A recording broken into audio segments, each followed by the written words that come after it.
Good morning. It is 8:18 a.m. on Monday, May the 3rd, 2021. I'm Christiana Ellis, and I am trying to convince myself that I do actually know some things about um, audio and all of that and how to make things sound good. I'm not always persuaded about this, and I think occasionally Windows just comes in and tries to say, "Oh, you know what? We've got a new update, so we're going to help you by changing some of your settings in an invisible way that you won't be able to find." Um, and I don't know. I'll confess that I don't do a lot of quality control on most of this stuff. And I'm just frustrated right now because I feel like I can't understand why my audio settings are the way they are. Essentially what it comes down to is that there's a something that seems to be artificially limiting the volume range. Actually, part of it probably is just that, I've got a microphone that's really designed for me to speak more closely into it, and I'm tending to not do that. But essentially what I have is software that will, I have a little, little equalizer that'll show me like what the volume levels are. And on one screen, the range is completely different than on another screen. And I can't understand why.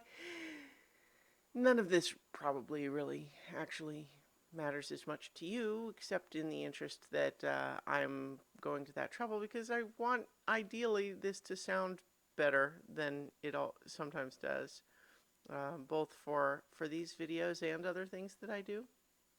It's always a little bit tricky.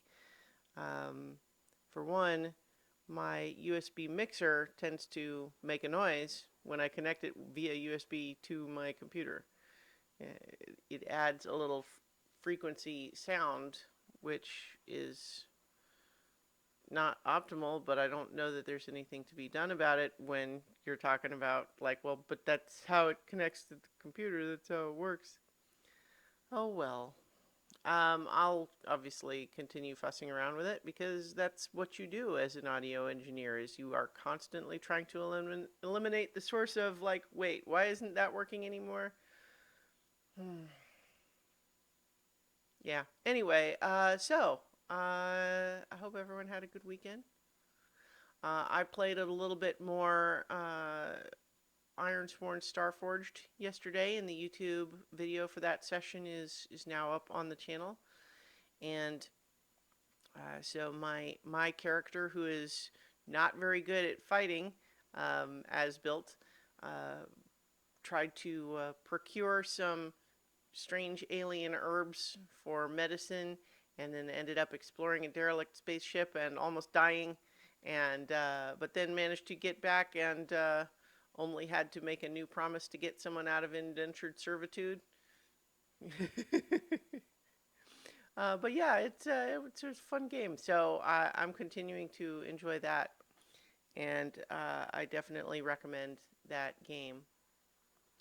I also last night watched The Magnificent Seven because the next Watching 100 Movies episode that Mike and I are doing will be talking about the various adaptations. We're starting with Kurosawa's Seven Samurai, which was then adapted into The Magnificent Seven in 1960. But then there's also a 2016 remake of The Magnificent Seven, and we're going to watch all three and talk about them. I've now watched the first two of those and not the most recent Magnificent Seven, which, as far as I am aware, I've not watched it, but I gather that it didn't get the best reviews. So we'll see. But I think maybe by looking at the three different versions of that story, we can kind of talk through, like, well, okay, what's the same, what's different, how, the ones that work better, how do they work, and what are they doing differently than the ones that don't work as well? Yeah, so that's the goal, is to figure that stuff out, and eventually maybe I'll figure out my audio stuff and make it sound better and get it, what I will once again get a new settings that like, oh yes, this is the way. This is how it should always be. It should be like this all the time. And then I will leave it like that and not check it again until months have gone by and it sounds bad again and I don't know why. And then I'll have to go through the whole process all over again. It's great.